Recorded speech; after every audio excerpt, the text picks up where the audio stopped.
வணக்கம். மாலை முரசு செய்திகளை விரிவாக பார்ப்பதற்கு முன் தலைப்புச் செய்திகளை பார்க்கலாம். மக்களவைத் தேர்தலுக்காக அதிமுக பாஜக கூட்டணியில் இணைகிறது தேமுதிக. புதிய தமிழகம் கட்சிக்கு ஒரு தொகுதி ஒதுக்கீடு செய்து ஓ பன்னீர்செல்வம் அறிவிப்பு.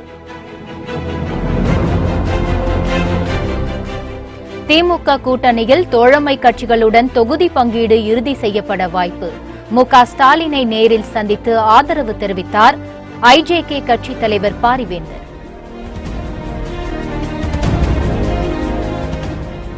பாஜகவுக்கு எதிராக கருத்துக்களை பதிவு செய்தது ஏன் என தம்பிதுரை விளக்கம். தமிழக பாஜகவினர் அதிமுக அரசை தொடர்ந்து விமர்சித்து வந்ததே காரணம் என பேட்டி.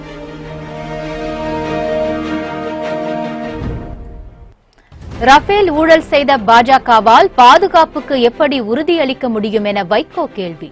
5 ஆண்டு கால ஆட்சியில் ஈழத்தமிழர்களுக்கு எதுவும் செய்யவில்லை என திருமாவளவன் விமர்சனம்.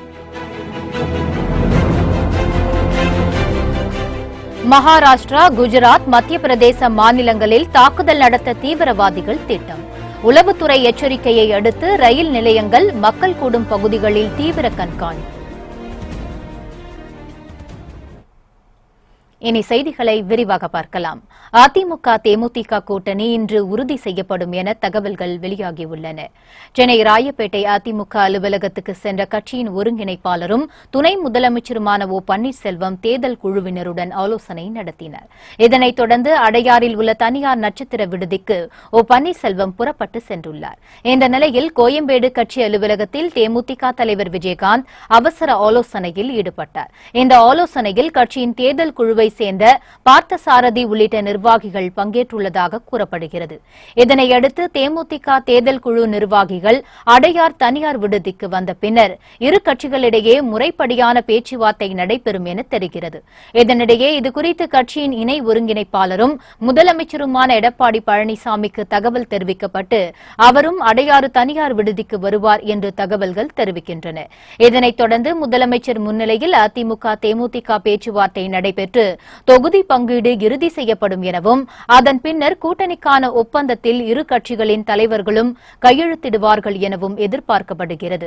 இதற்கு பின்னர் எடப்பாடி பழனிசாமி மற்றும் ஓ பன்னீர்செல்வம் தேமுதிக நிர்வாகிகளுடன் இணைந்து செய்தியாளர்களை சந்தித்து தொகுதி பங்கீடு தொடர்பான விவரங்களை அறிவிப்பார்கள் என தகவல்கள் தெரிவிக்கின்றன.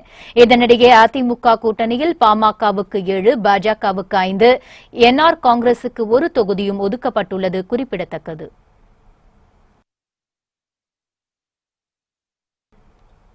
நாடாளுமன்ற தேர்தலுக்காக அதிமுக அமைத்துள்ள கூட்டணியில் புதிய தமிழகம் கட்சிக்கு 1 தொகுதியை ஒதுக்கி உடன்பாடு ஏற்பட்டுள்ளது. இதனை அதிமுக ஒருங்கிணைப்பாளர் ஓ பன்னீர்செல்வம் தெரிவித்துள்ளார். அனைத்து இந்திய அண்ணா திராவிட முன்னேற்றக் கழகத்திற்கும் புதிய தமிழகம் கட்சிக்கும் இடையே இன்று ஏற்பட்ட ஒப்பந்தப்படி அனைத்து இந்திய அண்ணா திராவிட முன்னேற்றக் கழகத்தின் தலைமையிலான இக்கூட்டணியில் புதிய தமிழகம் கட்சிக்கு ஒரு நாடாளுமன்ற தொகுதி ஒதுக்கப்படும் என்று தீர்மானிக்கப்பட்டுள்ளது. 2019ஆம் ஆண்டு தமிழ்நாட்டில் தற்போது காலியாக உள்ள 21 சட்டமன்ற தொகுதிகளுக்கான இடைத்தேர்தலில் அனைத்து இந்திய அண்ணா திராவிட முன்னேற்றக் கழகத்தின் சார்பில் 21 சட்டமன்ற தொகுதிகளில் போட்டியிடும் அனைத்து இந்திய அண்ணா திராவிட முன்னேற்றக் கழக வேட்பாளர்களுக்கு புதிய தமிழகம் கட்சி தனது முழு ஆதரவை அளிக்கும் என்று தீர்மானிக்கப்பட்டது. பின்னர் செய்தியாளர்களிடம் பேசிய புதிய தமிழகம் கட்சித் தலைவர் கிருஷ்ணசாமி, நாடாளுமன்ற தேர்தலில் தேசிய அளவில் மோடி மற்றும் அமித்ஷா தலைமையிலும் மாநில அளவிலும் அதிமுக கூட்டணியுடன் புதிய தமிழகம் இணைந்துள்ளதாக அவர் தெரிவித்தார். மேலும் 21 சட்டமன்ற இடைத்தேர்தலில் அதிமுகவுக்கு புதிய தமிழகம் ஆதரவளிப்பதாகவும் அவர் கூறினார். 2019ஆம் ஆண்டு நடைபெறவுள்ள நாடாளுமன்ற தேர்தலில் தேசிய அளவில் பாரத பிரதமர் மோடி மற்றும் அமித்ஷா அவர்கள் தலைமையிலான தேசிய ஒருபோக்கு கூட்டணியிலும் மாநில அளவில் தமிழ்நாடு முதலமைச்சர் அண்ணன் எடப்பாடி பழனிசாமி அவர்கள் மற்றும் அன்பு அண்ணன் ஓபிஎஸ் அவர்கள் தலைமையிலான அதிமுகவுடைய தலைமையிலும் அமையப்பட்டிருக்கக்கூடிய இந்த மகத்தான வெற்றி கூட்டணியில் புதிய தமிழக கட்சி தன்னை இணைத்துக் கொண்டிருக்கிறது என்பதை மகிழ்வுடன் தெரிவித்துக் கொள்ள விரும்புகிறேன். அதே போன்று தமிழகத்தில் நடைபெறவுள்ள 21 சட்டமன்ற தொகுதி இடைத்தேர்தலில் புதிய தமிழகம் கட்சி தனது முழு ஆதரவையும் அதிமுகவினுடைய வேட்பாளர்களுக்கு அளிக்கும். மக்களவைத் தேர்தலை ஒட்டி திமுக கூட்டணியில் இன்று தொகுதி பங்கீடு இறுதி செய்யப்படும் என அண்ணா அறிவாலய தகவல்கள் தெரிவிக்கின்றன. மக்களவைத் தேர்தலில் காங்கிரஸ், மதிமுக, மார்க்சிஸ்ட், இந்திய கம்யூனிஸ்ட், விடுதலை சிறுத்தைகள், முஸ்லீம் லீக், கொங்கு நாடு மக்கள் தேசிய கட்சி ஆகிய கட்சிகளுடன் திமுக கூட்டணி அமைத்து போட்டியிடுகிறது. இந்த நிலையில் புதுச்சேரி உள்ளிட்ட 40 தொகுதிகளில் காங்கிரசுக்கு 10 தொகுதிகளும், முஸ்லீம் லீக், கொங்கு நாடு மக்கள் தேசிய கட்சிகளுக்கு தலா 1 தொகுதியையும் திமுக ஒதுக்கியுள்ளது. இந்த நிலையில் இந்திய ஜனநாயக கட்சியின் தலைவர் பாரிவேந்தர் தனது ஆதரவாளர்களுடன் அறிவாலயத்தில் திமுக தலைவர் மு.க. ஸ்டாலினை நேரில் சந்தித்து ஆதரவு தெரிவித்தார். பின்னர் செய்தியாளர்களிடம் பேசிய பாரிவேந்தர், இந்திய ஜனநாயக கட்சியின் பொதுக்குழு முடிவின்படியே திமுகவுக்கு ஆதரவு தெரிவிப்பதாகவும், பாமக இடம்பெறும் கூட்டணியில் ஐஜேகே இடம்பெறாது என்றும் தெரிவித்தார். இந்திய ஜனநாயக கட்சியினுடைய அவசர பொதுக்குழு இந்த வாரம் புதன்கிழமை கட்சி அலுவலகத்தில் நடந்தது. பொதுக்குழுவின் முடிவின்படி திராவிட முன்னேற்றக் கழகத்திற்கு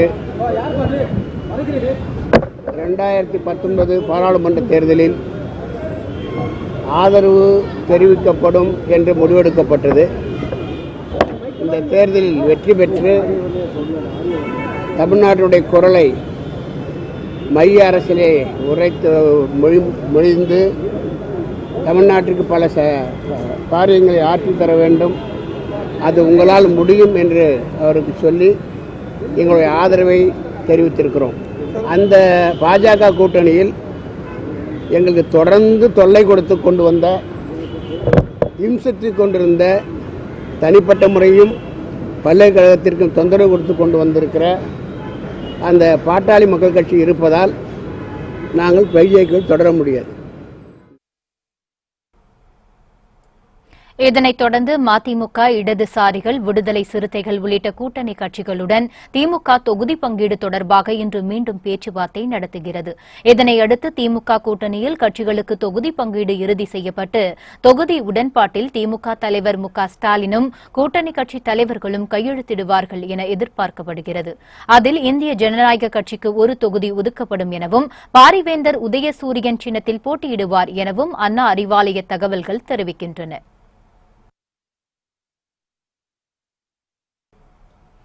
அதிமுக அரசை தமிழக பாஜகவினர் விமர்சித்ததால்தான் எதிர்ப்பை பதிவு செய்ததாக மக்களவை துணை சபாநாயகர் தம்பிதுரை தெரிவித்துள்ளார்.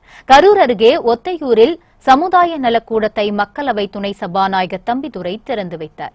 அதன்பின் செய்தியாளர்களிடம் பேசிய அவர், தமிழக பாஜகவினர் அதிமுக அரசை விமர்சித்ததால்தான் தனது எதிர்ப்பை பதிவு செய்ததாக தெரிவித்தார்.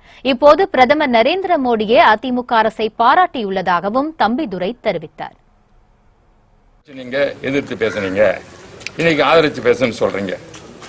இன்னைக்கு நேற்று பாரத பிறந்த விளக்கம் உங்களுக்கு புரிஞ்சிருக்கும். நான் இதுவரையில பேசுனது ஏன் பேசினேன், இப்ப பாரத பிறந்த என்ன நேற்று பேசினா உங்களுக்கு தெரிந்திருக்க வேண்டும். நேற்று பாரத பிரதமர் புரட்சி தலைவர் பாராட்டி பேசினார்கள். அதுவும் ஒரு சொல்லும் பொழுது ஒரு தைரியமிக்க ஒரு அரசியல்வாதி புரட்சி தலைவி அம்மா அவர்கள், அவர் கொண்டு வந்த திட்டம் காலம் அழிய முடியாத திட்டங்களை தமிழகம் தந்திருக்கிறார் என்று சொன்னார்கள். குறைக்குரியதன் காரணமாகத்தான் நான் அதை எதிர்த்து பேசினேன். சிலர் செயல்படாத அரசு என்று சொன்னார்கள், ஊழல் அரசு என்று சிலர் பிஜேபி மாதிரி உள்ள தமிழகத்தில் சில தலைவர்கள் சொன்னார்கள். அதை தான் எடுத்து நான் பேசினேன். திமுக கூட்டணியில் தொகுதி பங்கீடு குறித்து விரைவில் தெரிவிப்பதாக மதிமுக பொதுச் செயலாளர் வைகோ கூறினார். சென்னை விமான நிலையத்தில் செய்தியாளர்களிடம் பேசிய அவர், நாடாளுமன்ற தேர்தலிலும் சட்டசபை தேர்தலிலும் திமுக கூட்டணி பெரும் வெற்றி பெறும் என்று தெரிவித்தார். அனுபவமே இல்லாத நிறுவனத்துக்கு ரஃபேல் ஒப்பந்தம் கொடுத்ததற்கு கண்டனம் தெரிவித்த வைகோ, இதனால் பாதுகாப்பு எப்படி உறுதி செய்யப்படும் என்று கேள்வி எழுப்பினார். நெஞ்சில் வைத்து பூஜிக்கிறோம், ஆனால் நாட்டை பாதுகாக்க வேண்டிய விமானப்படையின் ரஃபேல் விமானங்களை அதற்கு எந்த விதமான அனுபவம் இல்லாத அம்பானி குழுமத்துக்கு அவர்கள் அந்த கான்ட்ராக்டை கொடுக்க முயன்றது மிகவும் தவறானது மட்டுமல்ல, விமானப்படையின் வலிமையை கூட்டுவதாக அமையாது என்று திராவிட முன்னேற்ற கழகத்தின் தலைமையிலான கூட்டணி நடைபெற இருக்கிற 17வது நாடாளுமன்ற தேர்தலில் 40க்கு 40 வெற்றி பெறும். சட்டமன்ற தொகுதிகளுக்கும் தேர்தல் நடைபெற்றால் அதிலும் திமுக அணியை வெற்றி பெறும் என்ற முழு நம்பிக்கையோடு இருக்கிறேன். இந்த சூழ்நிலையில் தான் பொதுக்குழு 6ஆம் தேதி கூட இருக்கிறது, பேச்சுவார்த்தை நடைபெற்றுக் கொண்டிருக்கிறது. இறுதி செய்யப்பட்டவுடன் முதல் வேலையாக பத்திரிகையாளர்களை ஊடகவியலாளர்களும் சொல்லிவிட்டனர்.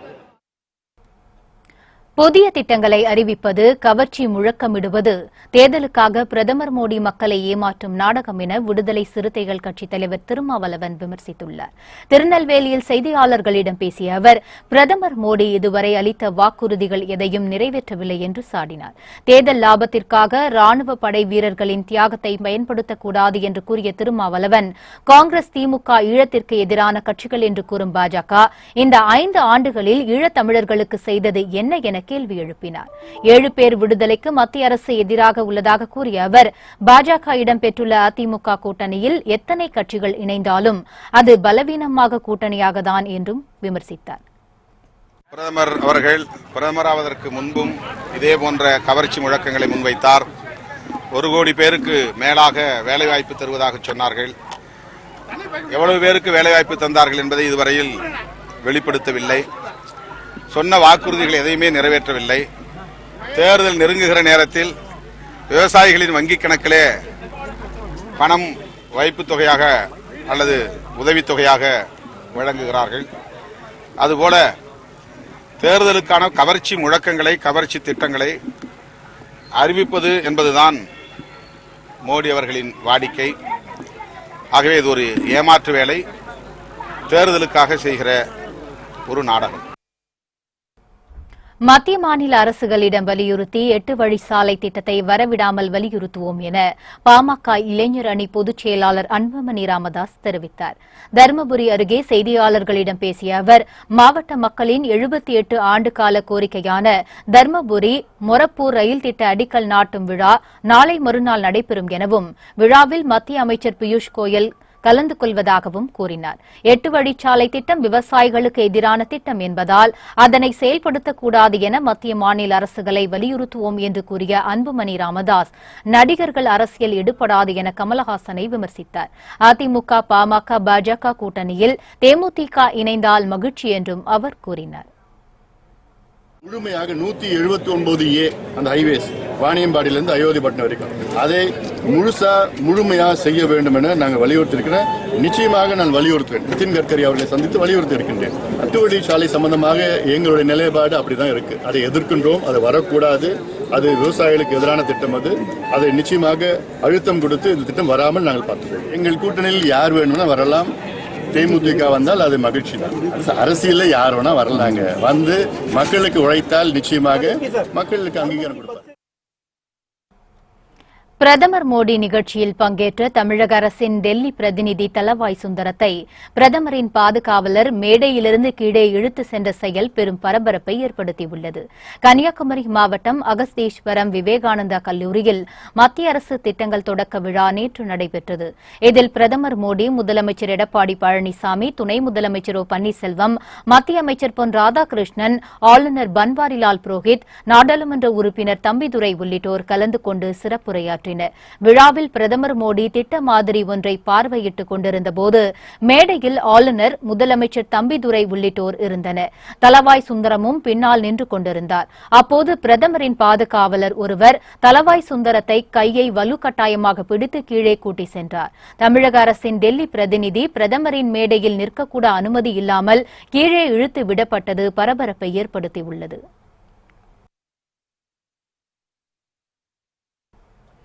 ஐசிஐசிஐ வங்கியின் முன்னாள் தலைவர் சாந்தா கோச்சார், அவர் கணவர் தீபக் கோச்சார் ஆகியோரிடம் மும்பை அமலாக்கத்துறை அலுவலகத்தில் விசாரணை நடைபெற்று வருகிறது. ஐசிஐசிஐ வங்கியிலிருந்து வீடியோகான் நிறுவனத்துக்கு கொடுத்த 3250 கோடி ரூபாய் வாராக்கடனாக உள்ளது. இதற்கு கைமாறாக சாந்தா கோச்சாரின் கணவர் தீபக் கோச்சாரின் நிறுவனத்தில் வேணுகோபால் தூத் பெருமளவு முறைகேடு நடைபெற்றுள்ளதாக குற்றம் சாட்டப்பட்டுள்ளது. நேற்று மும்பை, அவுரங்காபாத் நகரங்களில் சாந்தா கோச்சார், வேணுகோபால் தூத் ஆகியோருக்கு சொந்தமான இடங்களில் அமலாக்கத்துறை அதிகாரிகள் சோதனை நடத்தினர். இந்நிலையில் இருவரும் விசாரணைக்கு ஆஜராக சம்மன் அனுப்பப்பட்டது. இதையடுத்து மும்பை அமலாக்கத்துறை அலுவலகத்தில் ஆஜரான சாந்தா கோச்சார், அவர் கணவர் தீபக் கோச்சார் ஆகியோரிடம் விசாரணை நடைபெற்று வருகிறது.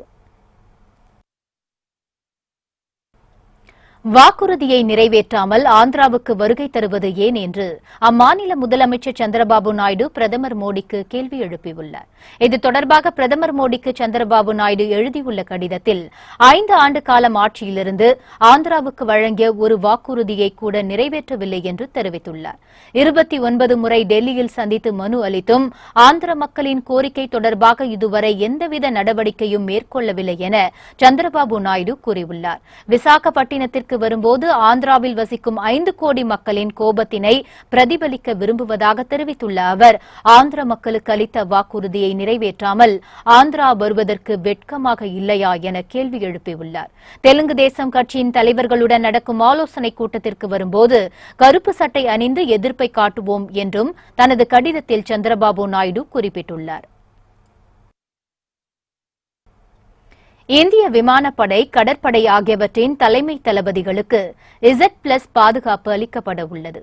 பிரதமர், குடியரசுத் தலைவர் உள்ளிட்ட மிக முதன்மையானவர்களுக்கு Z+ எனப்படும் உயர் பாதுகாப்பு வழங்கப்படுகிறது. ராணுவ தலைமை தளபதி பிபின் ராவத்துக்கு ஏற்கனவே Z+ பாதுகாப்பு அளிக்கப்பட்டுள்ளது. பாகிஸ்தானுடன் போர் பதட்டம் நிலவும் சூழ்நிலையில் விமானப்படை தலைமை தளபதி தானோவா, கடற்படை தலைமை தளபதி சுனில் லம்பா ஆகியோருக்கும் Z+ பாதுகாப்பு வழங்கப்பட உள்ளது. மகாராஷ்டிரா, குஜராத், மத்திய பிரதேசம் ஆகிய 3 மாநிலங்களில் மும்பை தாக்குதல் போல் மற்றொரு தாக்குதலை நடத்த தீவிரவாதிகள் சதித்திட்டம் தீட்டியுள்ளதாக உளவுத்துறை எச்சரிக்கை விடுத்துள்ளது. புல்வாமா தாக்குதலை தொடர்ந்து மற்றொரு தாக்குதலை நிகழ்த்த தீவிரவாதிகள் திட்டமிட்டுள்ளதாக தகவல் வெளியாகியுள்ளது. குறிப்பாக ஐதராபாத்தில் ஜெய்ஷ்-இ முகமது தீவிரவாத அமைப்பை சேர்ந்தவர்கள் பதுங்கியிருந்து இந்த தாக்குதலை நடத்த திட்டமிட்டுள்ளதாகவும் தெரிவிக்கப்பட்டுள்ளது. இதனைத் தொடர்ந்து டெல்லி, மும்பை, அகமதாபாத் உள்ளிட்ட முக்கிய நகரங்களில் ரயில் நிலையங்களில் பாதுகாப்பு பலப்படுத்தப்பட்டுள்ளது. ரயில்வே பாதுகாப்பு படையினர் அனைத்து ரயில்களிலும் சோதனை மேற்கொண்டு கண்காணிப்பை அதிகரித்துள்ளனர். குறிப்பாக ஜம்முவில் இருந்து வரும் ரயில்களில் சோதனை அதிகரிக்கப்பட்டுள்ளது. இதுகுறித்து மும்பை சர்ச் கேட் ரயில் நிலைய காவல்படை அதிகாரிகளுக்கு எச்சரிக்கை கடிதம் அனுப்பி வைக்கப்பட்டுள்ளது.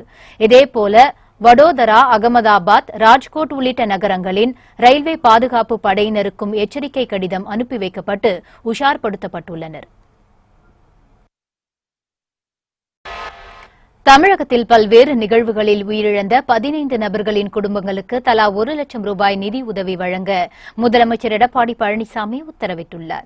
இது தொடர்பாக அவர் வெளியிட்டுள்ள அறிக்கையில், தமிழகத்தில் பல்வேறு மாவட்டங்களில் நீரில் மூழ்கியும் விபத்துகளில் சிக்கியும் தீப்பிடித்தும் 15 பேர் உயிரிழந்த செய்தி அறிந்து மிகவும் வேதனை அடைந்ததாக குறிப்பிட்டுள்ளார். பல்வேறு நிகழ்வுகளில் எதிர்பாராத விதமாக உயிரிழந்த 15 நபர்களின் குடும்பத்திற்கு முதலமைச்சர் எடப்பாடி பழனிசாமி ஆழ்ந்த இரங்கலும் அனுதாபமும் தெரிவித்துள்ளார். மேலும் உயிரிழந்த 15 நபர்களின் குடும்பத்திற்கு தலா 1 லட்சம் ரூபாய் வழங்க வேண்டும் எனவும் முதலமைச்சர் எடப்பாடி பழனிசாமி உத்தரவிட்டுள்ளார். பாகிஸ்தான் அரசால் விடுவிக்கப்பட்ட இந்திய விமானப்படை அதிகாரி அபிநந்தனுக்கு டெல்லியில் இன்று மருத்துவ பரிசோதனை நடைபெறவுள்ளது. பாகிஸ்தான் ஆக்கிரமிப்பு காஷ்மீரில் இந்திய விமானப்படையினர் தாக்குதல் நடத்தியபோது விமானத்தில் இருந்து விழுந்த அபிநந்தனை பாகிஸ்தான் ராணுவத்தினர் சிறைப்பிடித்தனர். நல்லெண்ண அடிப்படையில் பாகிஸ்தான் அரசால் விடுவிக்கப்பட்ட அபிநந்தன் நேற்று வாகா அட்டாரி எல்லைச் சாவடி வழியாக தாயகம் வந்து சேர்ந்தார். அவரை வரவேற்று பிரதமர் நரேந்திர மோடி வெளியிட்டுள்ள செய்தியில் அபிநந்தனின் துணிச்சலைக் கண்டு நாடே பெருமைப்படுவதாக குறிப்பிட்டுள்ளார். டெல்லிக்கு அழைத்து வரப்பட்ட அவருக்கு ராணுவ மற்றும் உளவுத்துறை அதிகாரிகள் முன்னிலையில் ராணுவ மருத்துவமனையில் முழு உடல் பரிசோதனையும் உளவியல் சோதனையும் நடத்தப்பட உள்ளது. விமானத்தில் இருந்து விழுந்த ஒருவருக்கு இவ்வாறான பரிசோதனை செய்யப்படுவது வழக்கமான நடைமுறைதான் என விமானப்படையின் துணை தளபதி கபூர் தெரிவித்துள்ளார். அரசியலில் விமர்சிக்கலாம், ஆனால் தரக்குறைவாக விமர்சித்துவிட்டு கூட்டணிக்காக ஒன்று சேர்ந்து எப்படி இருக்க முடியும் என சமத்துவ மக்கள் கட்சித் தலைவர் சரத்குமார் கேள்வி எழுப்பினார்.